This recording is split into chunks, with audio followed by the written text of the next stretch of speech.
শিলচৰৰ উধৰ বন্ধ আৰক্ষী চকীৰ অন্তৰ্গত গোসাইপুৰ সংলগ্ন ৰাষ্ট্ৰীয় ঘাইপথত সংঘটিত হয় পথ দুৰ্ঘটনা। দুৰ্ঘটনাত 3জন লোক গুৰুতৰভাৱে আহত হয়। আহত 3জন হৈছে শিলচৰ তাৰাপুৰৰ শিৱবাৰী ৰোডৰ অমন ভট্টাচাৰ্য, নিতু দাস আৰু আৰকাটিপুৰৰ ফাৰুক আহমদ। দেওবাৰে নিশা প্ৰায় 8মান বজাত সংঘটিত হয় এই দুৰ্ঘটনা। জানিব পৰা মতে ফাৰুক স্কুটি আৰোহী আছিল। স্কুটিখনে ইয়ন মাহনৰ সৈতে খুন্দা মৰাত দুৰ্ঘটনাত পতিত হৈ গুৰুতৰভাৱে আহত হয় ফাৰুক। ইফালে ইয়নখনেও নিয়ন্ত্ৰণ হেৰুৱায়। গুৰুতৰভাৱে আহত হয় অমন আৰু নিতু নামৰ ইয়ন গাড়ীত থকা আন 2জন লোক। 3জন লোকক চিকিৎসাৰ বাবে মেডিকেল হাস্পতাললৈ প্ৰেৰণ কৰা হৈছে। ঘটনা অধিক থেকে উঠার মধ্যে একটা কারটা স্পিডে আইছে আইয়া দোকানের সামনে একটা গাড়ি খাড়া আসলো চা খাওয়াত ও গাড়ির পরে মারি খাড়া গাড়ি গাড়িটা তার সাইডেও আসলো। কয়জন মানুষ আসলে গাড়ির ভিতরে?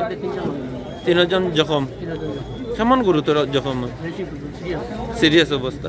আর একজন কি তা স্কুটি স্কুটি পরে দেখলাম যে একটা স্কুটি মারি আইছে। এর আগে স্কুটি একটাতে মারিয়ে আইছে। Bureau report any Bharat 24। নমস্কাৰ, মোৰ নাম নিৰুপম শইকীয়া। এনি ভাৰত 24 এটা নতুন অনুষ্ঠান লৈ আহি আছে, জুবিনৰ গানে কি আনে। তাৰ অডিশ্যনসমূহ অসমৰ প্ৰত্যেকটো ডিষ্ট্ৰিক্টত হ'ব আৰু এটা ৰিয়েলিটি শ্ব' হয়। আপোনালোকে দিয়া ফোন নম্বৰ যোগাযোগ কৰিব পাৰে আৰু আপোনালোকৰ ওচৰলৈ এনেও গৈ আছে তেওঁলোক, আৰু আশাবাদী যে আপোনালোকে এই অনুষ্ঠানটোত ভাগ ল'ব আৰু আশা থাকিল যে আমি খুব সুন্দৰ সুন্দৰ গায়ক দেখিবলৈ পাম। ধন্যবাদ।